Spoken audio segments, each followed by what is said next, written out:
Welcome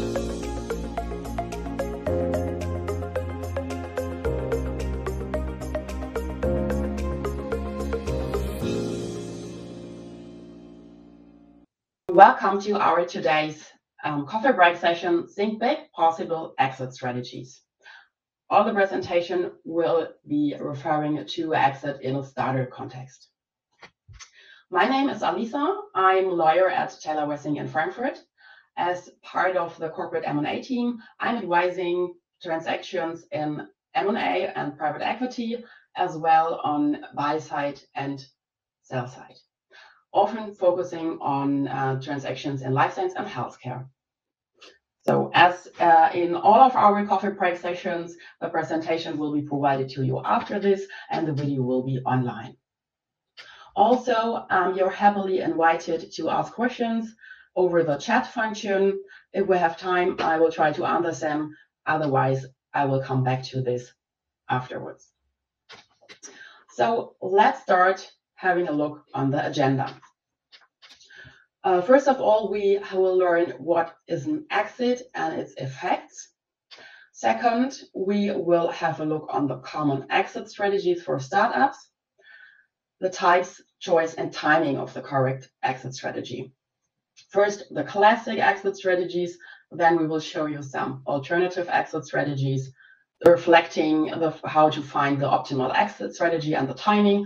And then, as we cannot cover all of the exit strategies, we will at least have a brief look on the most often exit strategy, the sale of the company via trade sale or private equity sale. So let's start with what is an exit. I think in general, it's a transaction through which the founders and investors realize the value of the company built. It's important to understand. We will note that when looking on the different exit strategies and the different perspectives of the relevant participants, which are the company, the founders, the management, and the investors, that exit is not necessarily an end, can be a transition to another role. And of course, a successful exit can unlock new opportunities. Positive effects for the participant as well as the wider economy are, for example, the founders. They will have a financial reward, of course, and they maybe capacities or opportunities will be released to start new ventures or to reach other personal or professional goals. The investors can receiving also financial rewards, reinvest the receipts into new investments, which will help to grow for further growth of startups. Also, not the most favorable exit strategies. We have types of emergency exits if your plan is not working further. So let's go to the exit strategies. We will find 4 types of most common exit strategies also in a life science context. This is first of all the trade sale, which is the sale of the company to a strategic buyer. Regularly, this is a larger company, perhaps a big pharma or big biotech company. This can be mostly structured as a share deal. Often the buyer intends 100% acquisition. In certain cases, we have an asset deal. The private equity sale is the sale of the company to a financial buyer, which is usually a private equity firm. This is regularly structured as share deal. Beside the share purchase agreement, we will have further transaction documents, in particular when we have not a full exit, which is, for example, the investment agreement or shareholders agreement specifying the provisions of the further collaboration. Really rarely, but kind of the most favorable way is the initial public offering, which is as the name says, the first initial offering of the company's shares to the public. Also, we have buyback or buyout, which means rebuying the shares in the company from investors, not by third parties, but by the company itself or individuals within the company, the founders or the management, most cases. Then we will have a look on a common market review to see how often we have certain exit strategies. We can here at this left picture clearly see that the acquisition, including trade sale and the private equity sale, is the most common strategy. We can see these public listings, so IPOs, are really rare, in particular in the last years. As an example, we see also the exits for M&A and M&A cases, which we have in the pharmaceutical biotechnology at Cardio earlier this year, and we see at the below table that, as said before, IPO in pharmaceutical has been a long time ago, whereas I think 2 weeks ago we had these times the first biotech IPO since long time. Saying this, we will have a deeper look into the exit strategies and its advantages and challenges. In particular, on trade sale and private equity sale is, first of all, important to understand the motives of your buyer. This is as a strategic buyer. This is strategic reasons. These are just strategic reasons. I'm sorry, which can vary on the individual case. For example, or most often in life science context, we have the idea to get in faster access to innovative technologies, as we know that the development circles are quite long. Also, costs and synergies can be realized, and also the access to specialized talents is possible. Private equity, the motive is predominantly financial reasons. So that is the idea of private equity firms. They build and grow a business and sell it optimally with a profit after a certain holding period, which is usually around about 5 years, but can vary depending on the market circumstances. Trade sale is suitable for more major startups having adequately established market positions, or the developments are in an advanced stadium. For example, that you are in a further phase of the clinical trials. For private equity, interesting are such also advanced startups which have a significant growth potential, and which may need a bit of strategic operational support to unlock further value. The pro of a trade sale is, of course, capital procurement, synergy and scaling effects, which is in particular important if the transaction documentation provides some earn-out provisions. And often, because of the strategic reasons, the purchase price is trade sales often higher than in private equity sales. Pro on the private equity sale is that they can often be more flexible regards timing and participation structure. Also, then they can provide a strategic and financial support to the company. It is also a possible step to first have a private equity sale when the company is not yet ready for a trade sale, and to exit together with the investors on a later stage then. Challenges at the trade sale is in particular the integration risk. Maybe there are different cultures of the idea of the business or other management culture, which have to be integrated well, which is in particular to be considered by the founders is the potential loss of control. So they have to think about whether they want to be in such position or have a more dominant role in the management still. Challenges for the private equity sale is that they demand often a high level of control or can implement changes in the management or strategic direction. Is often more complex.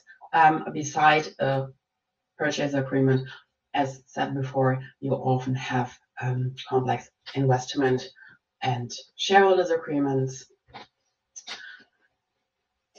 So we will then move on to the IPO and the buyback. The IPO is really for well-established startups with significant growth. I think a solid financing structure is required, though that is be attractive to public market investors. The pro here is substantial liquidity opportunities, higher market visibility, and long-term growth opportunities.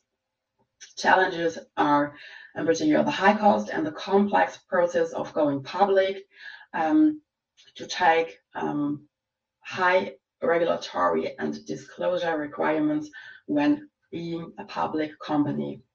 Here as well, the loss of control of the founders and the stronger pressure of the stakeholders than in a smaller circle of shareholders. The buyback and buyout is suitable for stable businesses with predictable cash flows and experienced founder and management team. So it makes sense when for example, investor will intends to leave the company because he acquires liquidity, but the management shall be continued. Challenges are in particular the necessary financing, which is of course in life science quite high. So the financing of such deal have to be assured.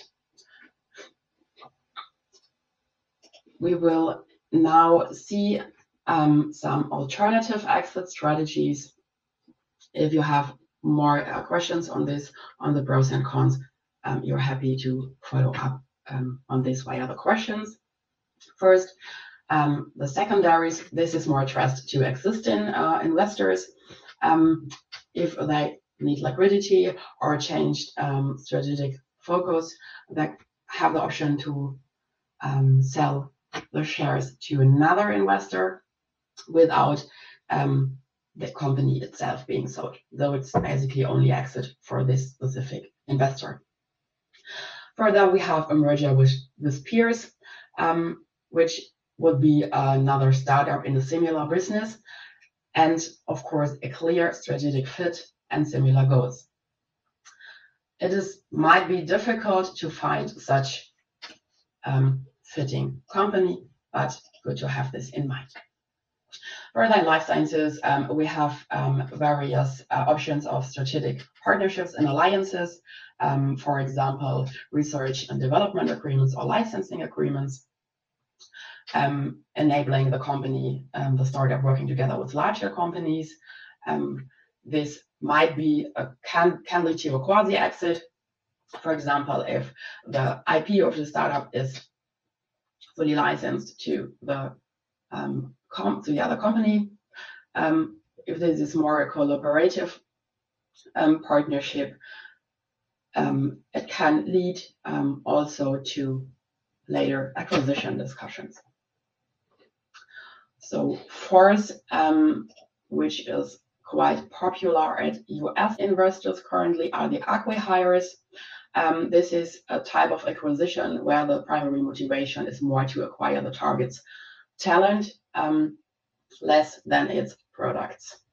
It's common in tech industry where the employees are highly valued, and I think this could be also be implied for biotech, for example. Then good to know that there are, even if not the favorable strategy, some emergency exits. This is first the restructuring under the German Restructuring Act, which is compared to the insolvency proceedings, not public, and it's under the own direction and responsibility of the company. This suits not for any restructuring case, but more by companies with high financial liabilities, where there is a chance to refinance the company via this restructuring plan. First, as more or less last resort, we have the liquidation, a formal law procedure resolved by the shareholders dissolving and liquidating the company.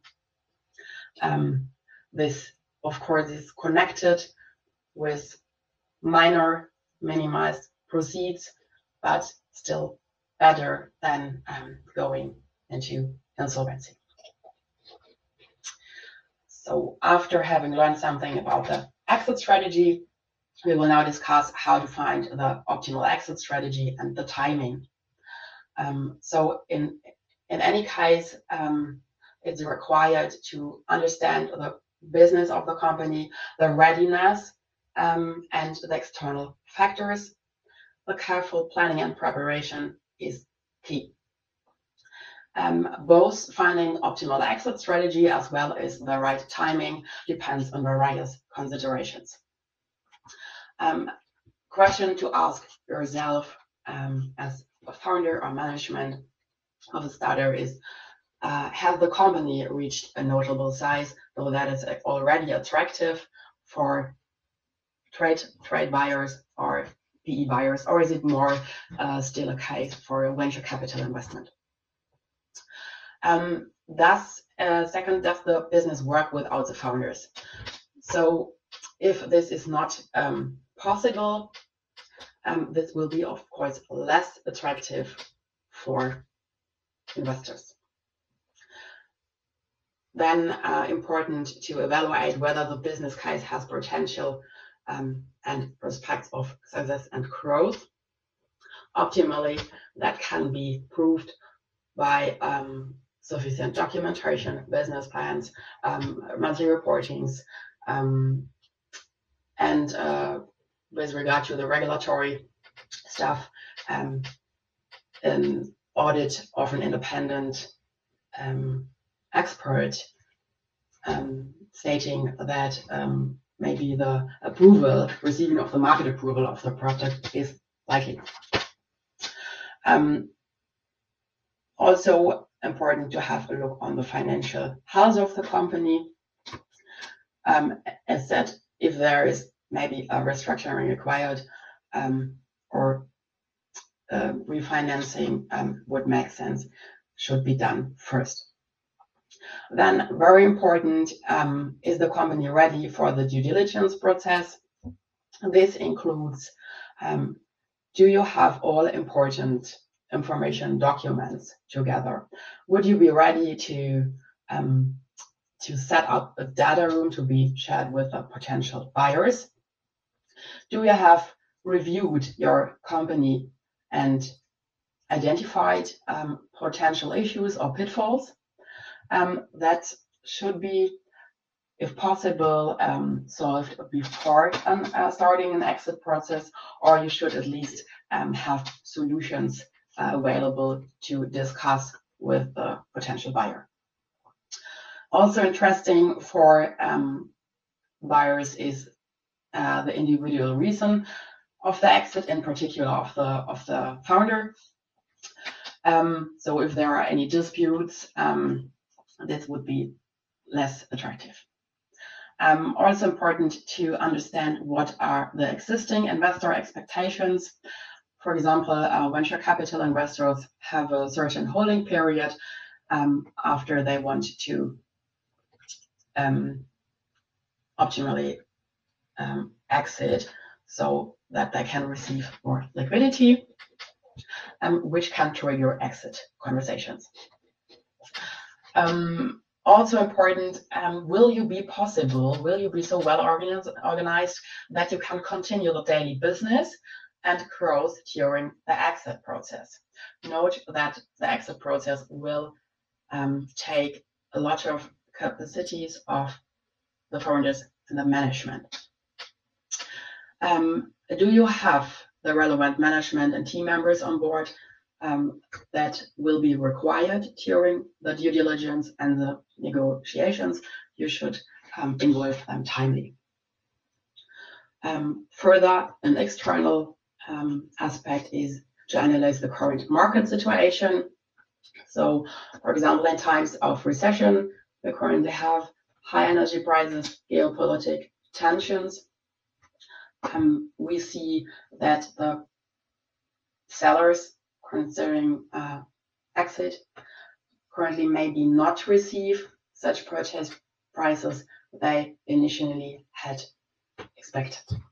So might be an idea to just wait a bit or to move to another exit strategy. Also important, do you have the relevant advisors on board? Exit process will require the support of lawyers, of course, of tax advisors, M&A advisor, financial advisor, maybe a W&I insurance. So it's good to involve them as early as possible. For those who cannot decide for a specific exit strategy, it makes sense in some cases to pursue a dual track, which is of course connected with an increased organizational demands and transaction costs. We see this often that there's a dual track between a trade sale and a private equity sale. Saying this, we will now move on to the overview on the process. So we have first the preparation period. I can widely refer to the considerations just mentioned. A point to consider is whether you want to have a vendor, a really formal or extensive vendor due diligence and provide the potential buyers with such a report, or at least a legal fact book. This can help to speed up the process. On the other side, will lead to further transaction costs on your side, at least initially. A vendor DD report is a comprehensive presentation of the opportunities and risk of the target. It includes legal analysis of the risk. It is quite similar to the buy-side due diligence. To note is that sellers regularly request the granting the reliance to the buyer, which is different in case of the legal fact book. Here, usually no reliance is granted. This is due to the fact that the legal fact book is more a descriptive presentation, but the legal analysis remains with the buyer. Let's move on to the selection of the potential buyers.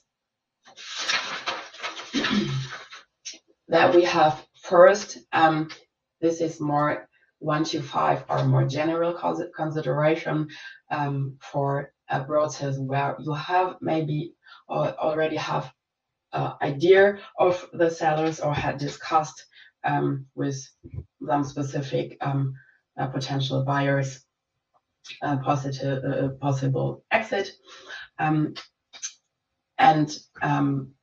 we will also learn something on the auction process, which is more extensive.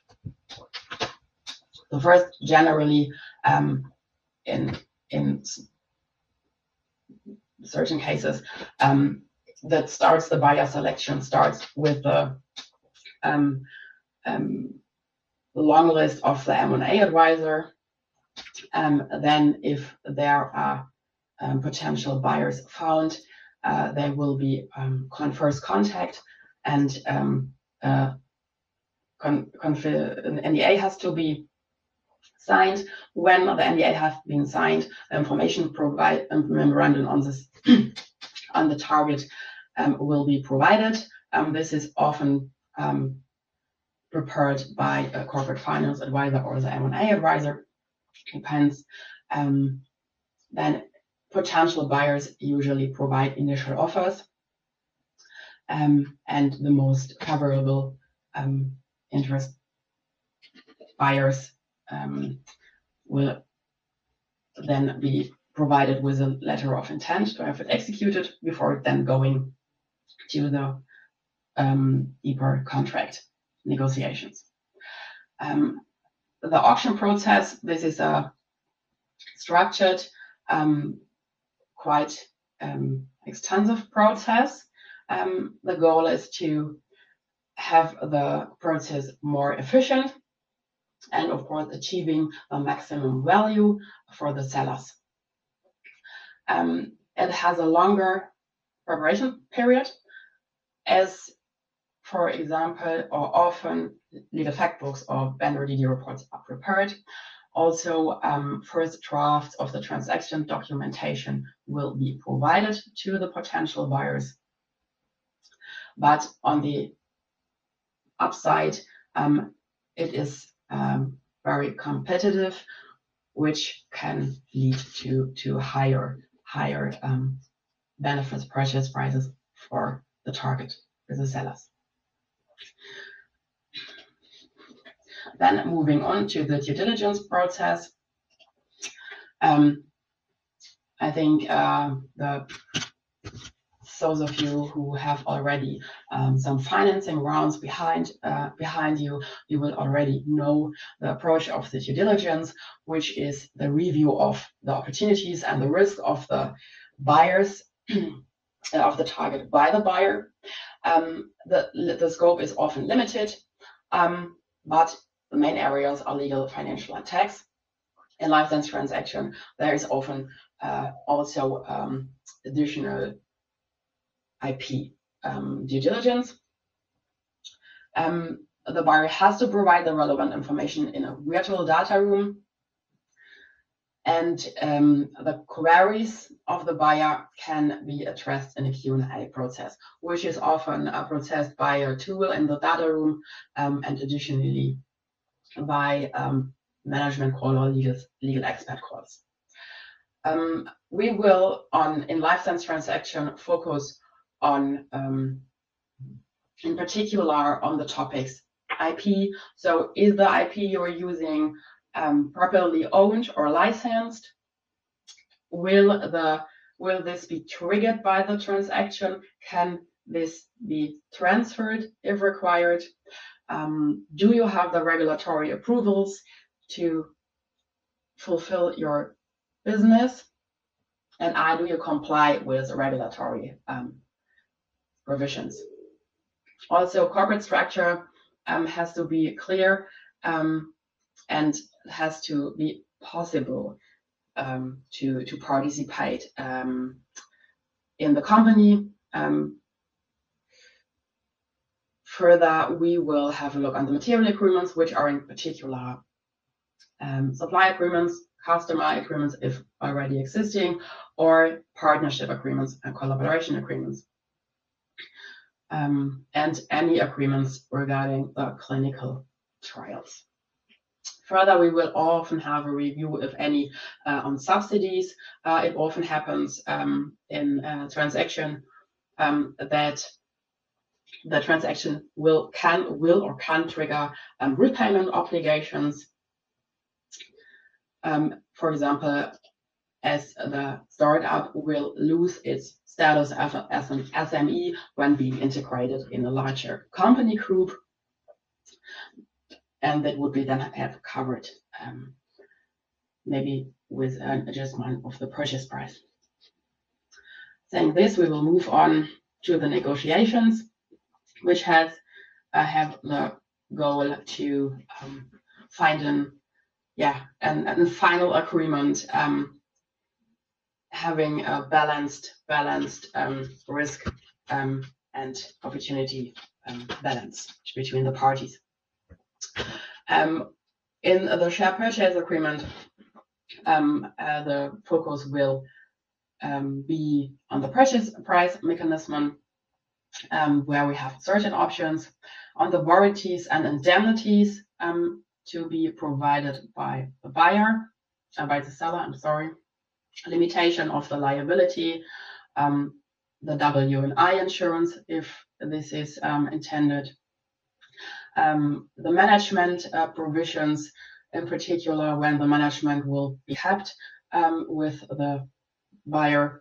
New employment contracts are often to be negotiated as well. Further, we have the closing conditions. This includes often the fulfillment of certain regulatory approvals or the merger control. Then coming to the signing and closing. The signing is the result of long negotiations. When the share purchase agreement or other transaction documentation is signed, it is usually to be notarized. To consider before the signing that we have our POAs available, that consent requirements and resolutions maybe of the shareholder or of the supervisory board is fulfilled. To have the KYC documentation of the parties available, which will be shared with the notary, and if applicable, we have a merger control. Closing is the completion of the transaction. It's certain weeks or months, depending on the closing conditions to be fulfilled after the signing. It requires regularly, as said, fulfillment of the closing conditions, obtaining third-party consents and approvals under public law, involvement of backing managers, submission of the required applications to the commercial register, reflecting the change of the shareholders or participations. Depending on the purchase price mechanism, preparation of balance sheet as a closing date is may be required, or potentially recalculation of the purchase price, and of course the payment of the purchase price. Last but not least, we have the post-closing integration, which is the integration into the of the target into the buyer or buyer's company or group. This includes, in particular, the HR topics, inclusion of the employees, IT integration, regulatory inclusion, and further the provisions of the obligations under the transaction documentation has to be observed. For example, if there are earn-out payments, this has to be checked, or adjustments on the purchase price. So I hope you had a good overview on the exit strategies as well as on the sale process, and we'll be happily answering questions if any.